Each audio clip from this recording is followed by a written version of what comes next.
नमस्कार दोस्तों, आपका हमारे फ्री यूट्यूब चैनल जीएस अध्ययन क्लासेस पर एक बार फिर से स्वागत है। दोस्तों आज हम अपने निःशुल्क लक्ष्य बैच के तहत आपको पॉलिटी यानी भारतीय राज्य व्यवस्था का मौलिक अधिकार के बारे में पढ़ाएंगे। इसके तहत आज हम भारतीय राज्य व्यवस्था की नवी क्लास संचालित करने जा रहे हैं, जिसके तहत हम फंडामेंटल राइट्स मौलिक अधिकार यानी अनुच्छेद 12 से 35 तक के जो भी आपके मौलिक अधिकार हैं, जैसे समता का अधिकार, स्वतंत्रता का अधिकार, शोषण के विरुद्ध अधिकार, धार्मिक स्वतंत्रता का अधिकार, संस्कृति और शिक्षा संबंधी अधिकार, इसके अलावा संवैधानिक उपचारों का अधिकार, इन सभी अधिकारों के बारे में इन सब वीडियो में चर्चा करेंगे। तो दोस्तों आज के वीडियो के माध्यम से हम आपको फंडामेंटल राइट्स के पहले भाग यानी भाग 1 में समानता का अधिकार और दूसरा स्वतंत्रता के अधिकार के बारे में चर्चा करेंगे। तो दोस्तों अगर आप हमारी इस यूट्यूब चैनल पर नए हैं तो आप हमारे चैनल को सब्सक्राइब करिए, लाइक करिए तथा शेयर करिए, और कमेंट के माध्यम से कोई भी क्वेरी हो तो उसको आप ज़रूर हमसे पूछिए।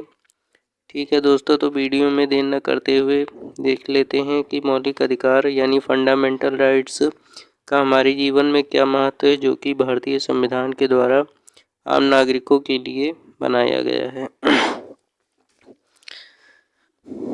तो आपका ये टॉपिक आज हम कवर करने की कोशिश करते हैं। इसके तहत हम आज समानता का अधिकार अनुच्छेद 14 से लेकर 18 तक और स्वतंत्रता का अधिकार यानी अनुच्छेद 19 से लेकर 22 तक के दो बिंदुओं पर चर्चा करेंगे। इसके पहले हम परिभाषा देख लेते हैं कि फंडामेंटल राइट्स होता क्या है।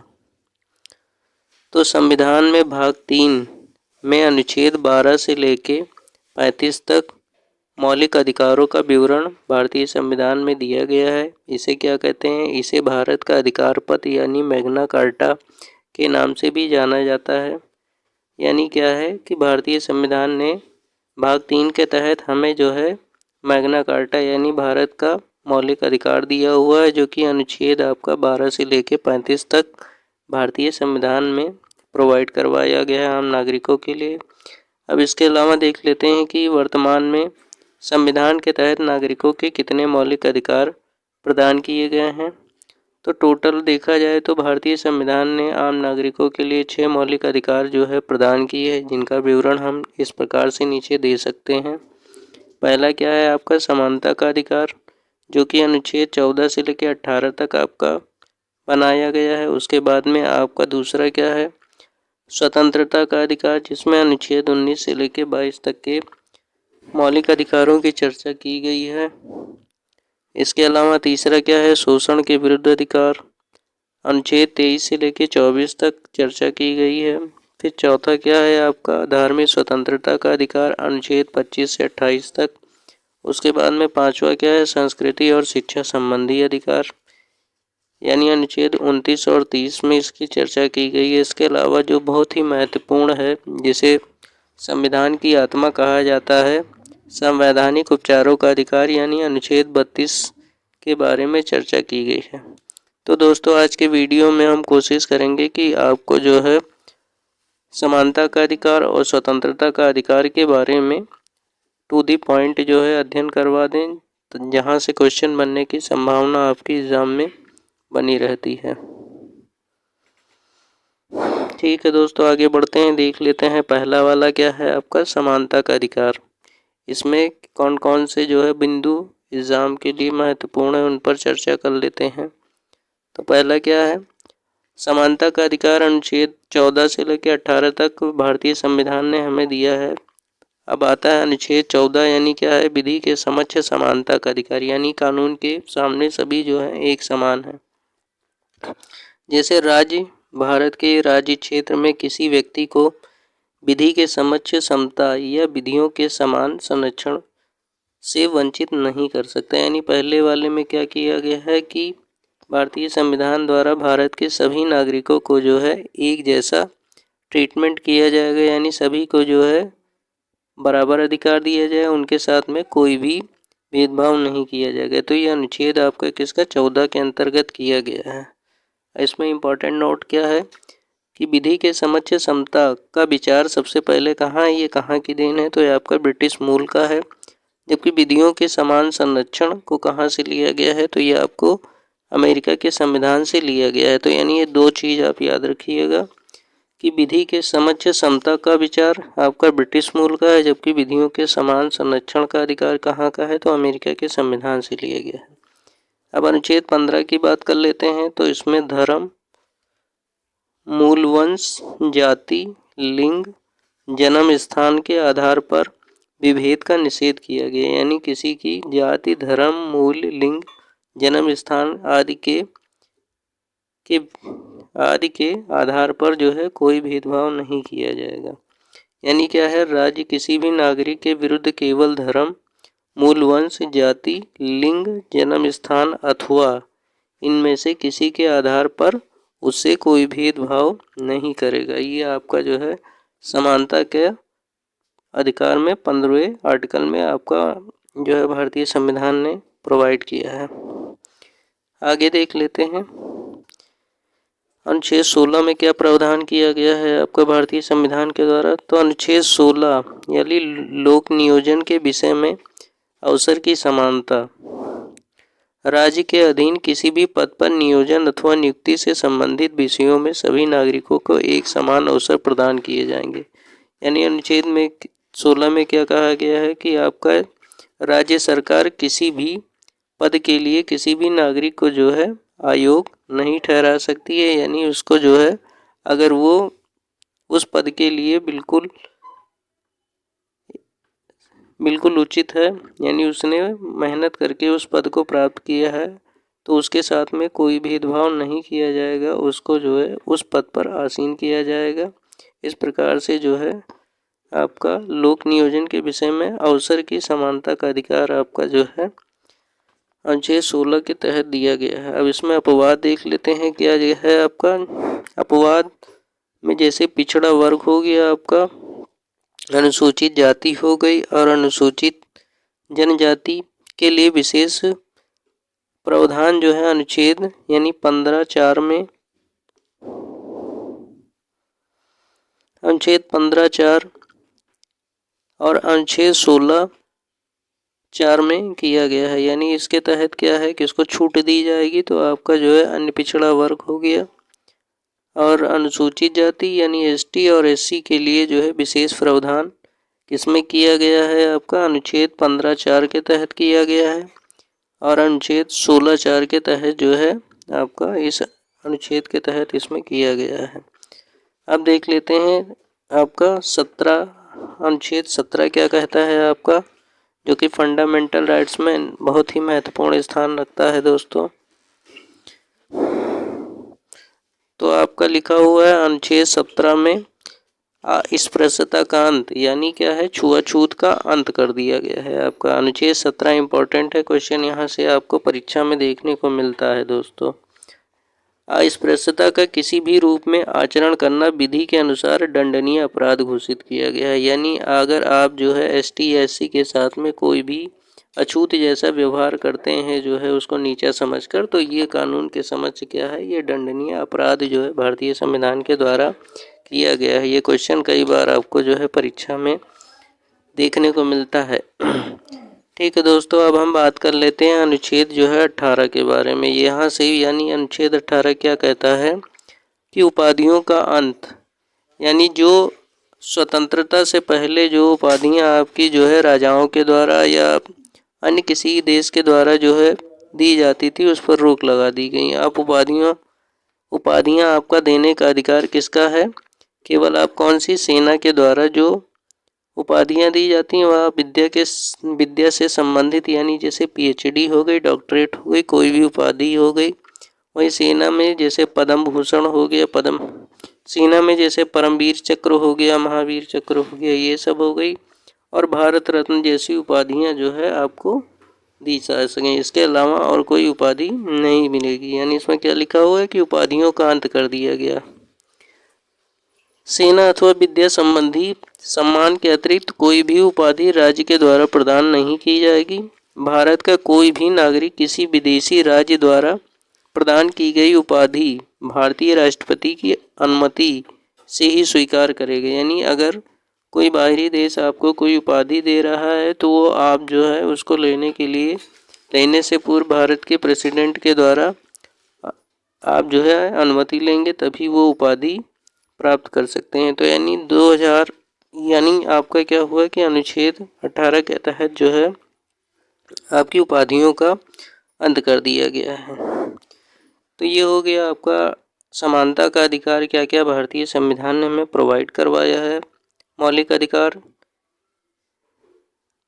अब दूसरा देख लेते हैं कि स्वतंत्रता का अधिकार क्या होता है। तो स्वतंत्रता का अधिकार दोस्तों आपका जो है अनुच्छेद 19 से लेके 22 तक आपका भारतीय संविधान के मौलिक अधिकार का ही अंग है, जो कि बहुत ही महत्वपूर्ण स्थान रखता है। इसके तहत हमें कई प्रकार की स्वतंत्रता जो है भारतीय संविधान के द्वारा दी गई है। तो दोस्तों देर न करते हुए हम स्वतंत्रता का अधिकार के अनुच्छेद 19 के बारे में देख लेते हैं कि कौन कौन सी स्वतंत्रता हमें जो है मौलिक अधिकारों के तहत दी गई है। जैसे पहला क्या, अनुच्छेद 19 के तहत वाक स्वतंत्रता आदि विषयक कुछ अधिकारों का संरक्षण। यानी क्या है, वाक मतलब क्या है कि बोलने की आज़ादी संबंधी कुछ अन्य अधिकारों को जो है भारतीय संविधान के द्वारा दी गई है। जैसे क्या, वर्तमान समय में अनुच्छेद 19(1) के तहत 6 प्रकार के आपकी स्वतंत्रता का अधिकार जो है प्रदान किया गया है। अब इसमें देख लेते हैं एक एक करके कि उन अनुच्छेद 19(a), अनुच्छेद 19(b) यानी इसमें क्या क्या दिया गया है आपका।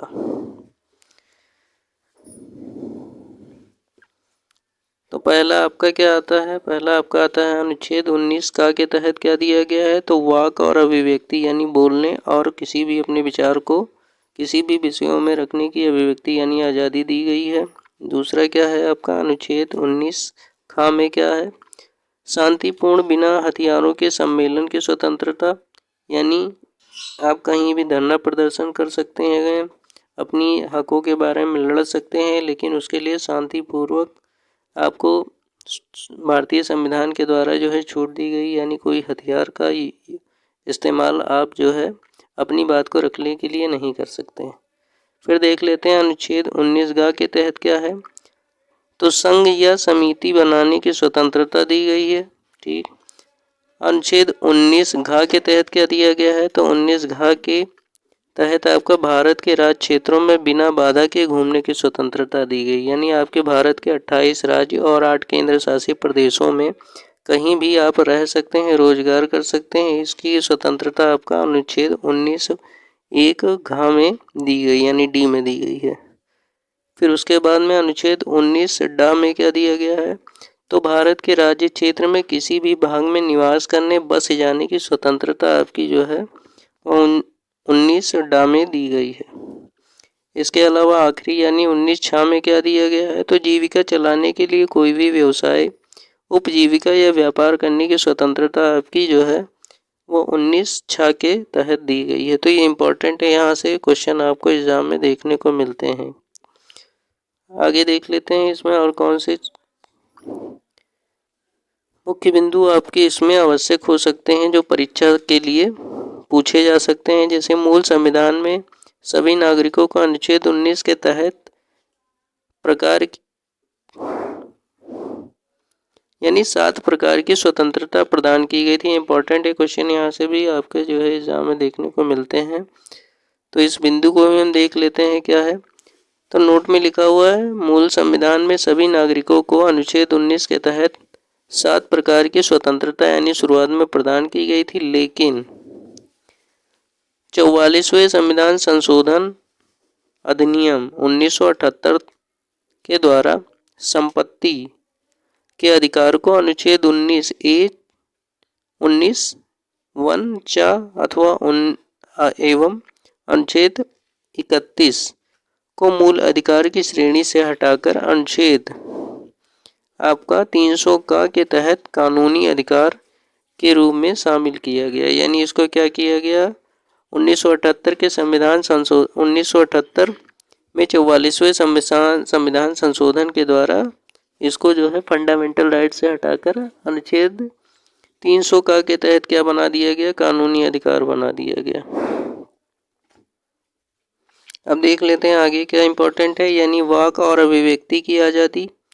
अनुच्छेद 19 का में प्रेस की स्वतंत्रता, ये क्वेश्चन भी देखने को मिल जाता है, कई बार पूछा गया है, तो इसको अच्छे से ध्यान से देख लीजिएगा। यानी वाक और अभिव्यक्ति की स्वतंत्रता अनुच्छेद 19 का में प्रेस की आज़ादी को निहित माना गया। इसी के तहत न्यायपालिका द्वारा सूचना का अधिकार यानी राइट टू इंफॉर्मेशन को यानी आरटीआई को भी निहित माना जाता है। किसके तहत? तो 19 का के तहत आपकी प्रेस की स्वतंत्रता के तहत आपका राइट टू इंफॉर्मेशन यानी सूचना का अधिकार के तहत इसको आपका देखा जाता है। फिर आगे देख लेते हैं आपका अनुच्छेद 20 में क्या कहा गया है।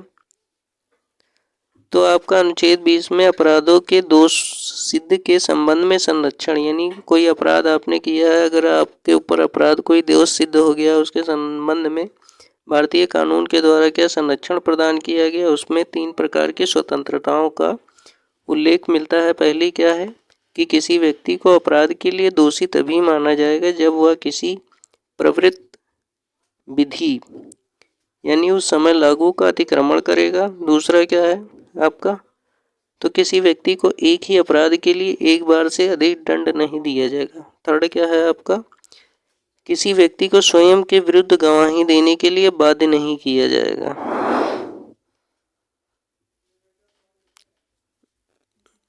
आगे देख लेते हैं अनुच्छेद 21 में क्या आपका भारतीय संविधान ने प्रावधान किया है। तो अनुच्छेद 21 के तहत आपका प्राण एवं देही स्वतंत्रता का संरक्षण प्रदान किया गया है। ये इंपॉर्टेंट है, यहाँ से क्वेश्चन देखने को आपका वन लाइनर में या मिलान वाले क्वेश्चन में देखने को मिलता है, तो इसको अच्छे से पढ़ लीजिएगा। यानी क्या है, प्राण और देही स्वतंत्रता का संरक्षण, किसी व्यक्ति को विधि के द्वारा स्थापित प्रक्रिया के अतिरिक्त उसके प्राण या देही स्वतंत्रता के अधिकार से वंचित नहीं किया जाएगा।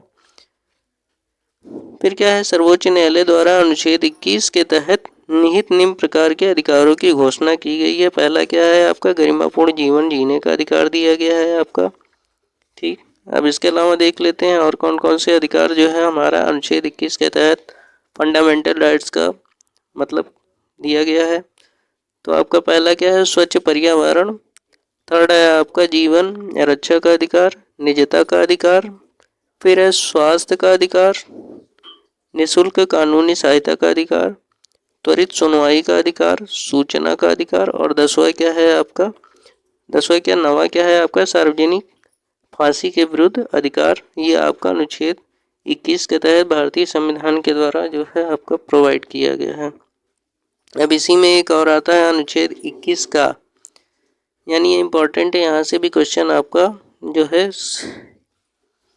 देखने को मिलता है, तो इसको आप अच्छे से तैयार लीजिएगा। यानी अनुच्छेद 21 का में क्या दिया गया है, शिक्षा का अधिकार। यानी कोई भी राज्य हो भारत का, 28 राज्य और 8 केंद्र शासित प्रदेश, यानी भारत के जितने भी राज्य हैं उनको क्या है, राज्य के द्वारा 6 से 14 साल तक की आयु के सभी बच्चों को निःशुल्क एवं अनिवार्य शिक्षा उपलब्ध करवाई जाएगी। यानी राज्य का क्या अधिकार होगा, अगर 6 से 14 साल तक के बच्चे हैं तो उनको राज्य सरकार क्या करेगी, निःशुल्क और अनिवार्य शिक्षा उपलब्ध कराएगी उनकी भाषा में। ठीक है, यानी 86वें संविधान संशोधन अधिनियम 2002 के द्वारा अनुच्छेद 21 का के तहत, यानी इम्पोर्टेंट है ये वाला, आप जो है पढ़ लीजिएगा। अनुच्छेद यानी क्या है, अनुच्छेद 21 का के तहत 86वें संविधान संशोधन 2002 के द्वारा अनुच्छेद 21 के तहत 6 से 18 वर्ष तक की आयु के सभी बच्चों के लिए निःशुल्क एवं अनिवार्य शिक्षा को मौलिक अधिकार का दर्जा प्रदान किया गया है। ये इम्पोर्टेंट है, यहाँ से भी क्वेश्चन आपके जो है परीक्षा में देखने को मिलते हैं। इसके अलावा देख लेते हैं अनुच्छेद 22 में क्या प्रावधान किया गया है। ये भी इम्पोर्टेंट है, यहाँ से भी क्वेश्चन आपका परीक्षा में आए दिन देखने को मिल जाते हैं। जैसे अनुच्छेद 22 में क्या है, कुछ दशाओं में गिरफ्तारी और आपका क्या है, निरोध से संरक्षण। किसी व्यक्ति को ये अधिकार प्राप्त है कि उसे गिरफ्तारी के कारणों से अवगत कराया जाएगा। दूसरा क्या है, उसे 24 घंटे के अंदर यात्रा के समय को छोड़कर निकटतम दंडाधिकारी यानी मजिस्ट्रेट या जज के समक्ष पेश किया जाएगा। ठीक है, किसके तहत दिया गया है आपका, तो अनुच्छेद 22 के तहत। फिर क्या है आपका, निवारक निरोध, यानी अनुच्छेद 22 के खंड 2, 3, 4 और 5 और 6 में निवारक निषेधों का आपका क्या किया गया है, प्रावधान किया गया है, जिसके अंतर्गत किसी व्यक्ति को अपराध करने से रोकने के लिए अपराध करने से पूर्व ही गिरफ्तार किया जा सकता है। इस स्थिति में जैसे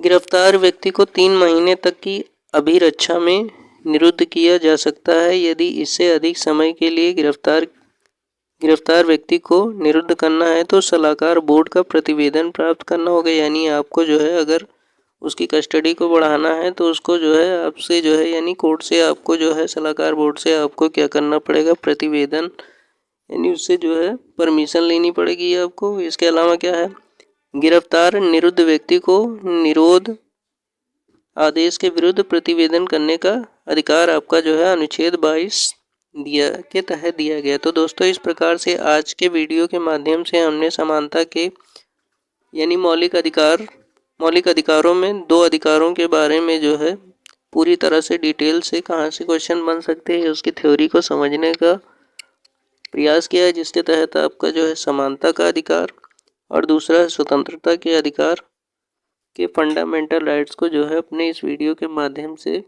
समझने का प्रयास किया है दोस्तों। तो दोस्तों अगर आप हमारे